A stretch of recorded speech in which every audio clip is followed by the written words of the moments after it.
DPC 15 tonight, we're hearing from a man who got caught up in this on his way home from church, and he witnessed something he never thought he'd see. A teenager shot and killed by police.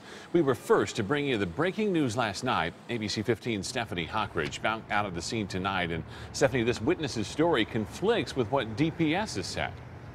Yeah, that's right. This witness says he was just coming home from church with his wife, who's pregnant, and their 3 young children, and says he was terrified at what happened next at this gas station here behind me.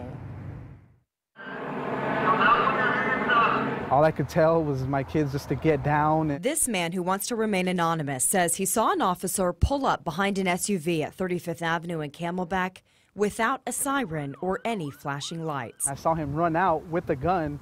So, I had my family in my car, so I just stopped right there in the middle of the road. And watched what would eventually become this crime scene start to unfold Sunday night. The witness says the officer started screaming at the SUV's driver. He ran out of his car with an assault rifle in his hand, pointed it at the car. It was literally like within 10 seconds that shots were fired. So there's no possible way that this kid had a chance to surrender. But that's where his story differs from the police report. Phoenix PD tells us the officer initially pulled over the driver because the car was reported stolen. Then, according to police, the driver, who was just 15 years old, quote, revved the vehicle's engine before putting it into gear, telling his passenger he was going to slam it. The vehicle drove at the officer, who fired 1 time. The driver did not try to run over the officer. That's what I want to make clear.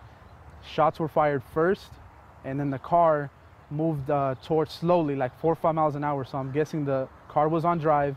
No, the brakes wasn't on, and that's when someone made a sharp turn to the right, and that's when it crashed into the house. Now, police say they did interview 3 people who were at the scene that night.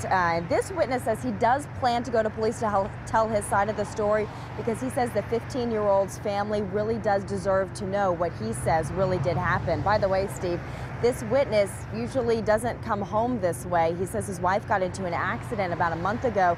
She says she's terrified to be on the highway, so they just happened to be right here last night when all of this happened. Yeah, we know police are still investigating this. We'll continue to follow that. Thank you, Stephanie.